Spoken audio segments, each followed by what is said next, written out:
In a world overwhelmed by noise, the greatest power is found in restraint. Imagine speaking fewer words yet commanding every conversation. What if you could project quiet confidence and learn faster by saying less?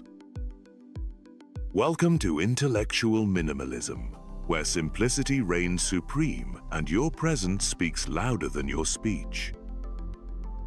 Silence becomes a statement. Are you ready to speak with purpose?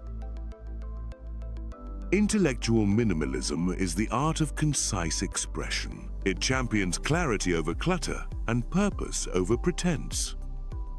When conversations become clouded by chatter, minimalism cuts through confusion. In a world that equates volume with value, intellect often gets lost in translation. Today, we explore 4 actionable phases that transform how you communicate and learn. Each phase reveals a distinct power move. Verbose dialogue is the problem. Simplicity is the solution. Follow each step to reclaim focus, respect, and control. Let's sharpen your presence with minimalist precision. We start now with Phase 1. Let's dive into the power of minimalism, beginning with stillness, each phase built to sharpen your impact. Phase 1. Stillness technique lays the foundation. In any environment, stillness signals control. When you stand or sit with relaxed posture, you anchor attention.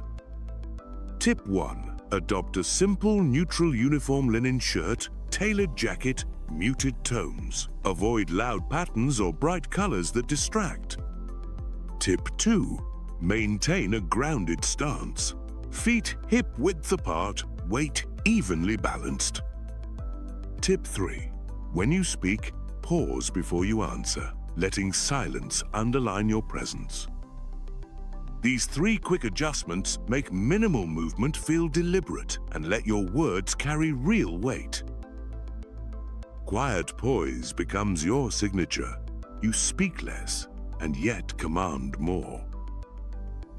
Notice how, when you stand motionless, colleagues lean in, waiting for your words. That anticipation amplifies your authority. Next, we move to Phase 2. Phase 2. Counter-question method reshapes dialogue. Conversation often feels like a race to fill space. Instead, slow down. When someone asks a question, respond with a brief pause, 3 full seconds of silence. Then gently reply with a counter. Question: what aspect interests you most? Or, how do you define success in this case?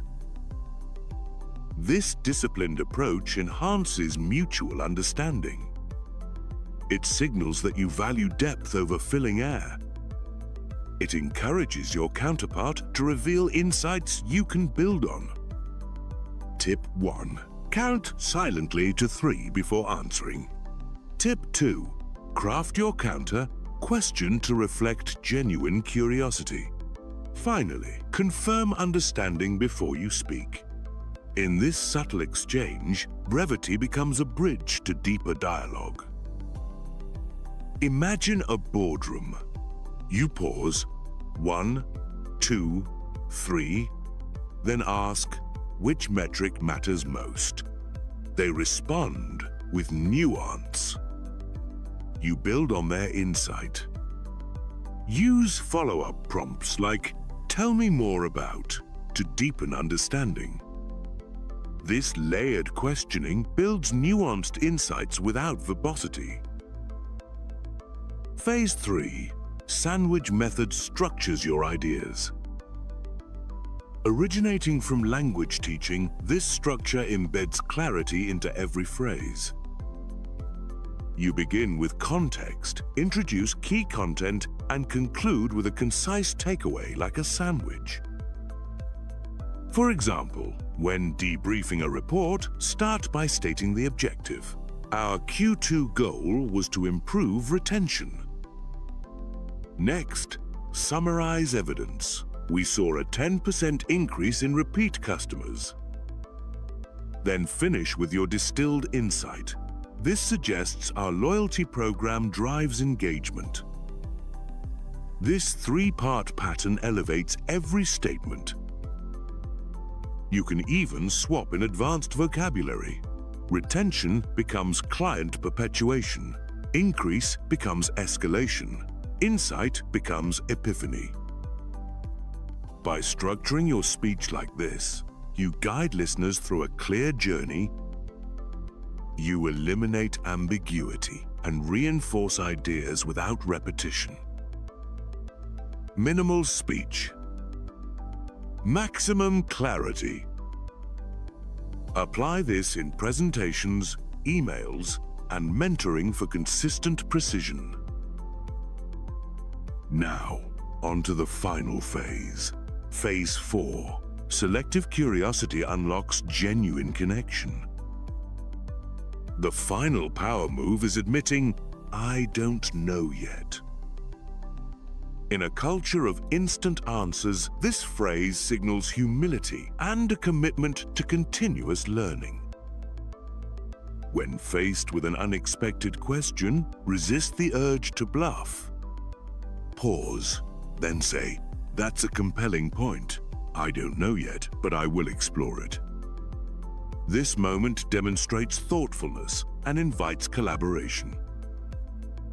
Use selective curiosity sparingly. Reserve it for high-stakes discussions or novel topics. Then follow up with a concise update. Imagine telling a senior executive, "I don't know yet," then returning days later with precise findings. Colleagues admire the candor. In embodying selective curiosity, you make every statement intentional. Curiosity becomes your strategic asset. Selecting when to express curiosity becomes a strategic choice that highlights your dedication to precision and respects everyone's time. By mastering these 4 phases, stillness, counter-questions, the sandwich method, and selective curiosity, you reclaim your voice. Intellectual minimalism becomes your daily practice. Embrace silence as a tool. Let your questions shape conversations. Structure your speech like a sandwich. And don't fear the unknown. With restraint and purpose, you project quiet confidence in any setting. Embrace the elegance of simplicity in your communication. Practice these phases daily until minimalism becomes second nature.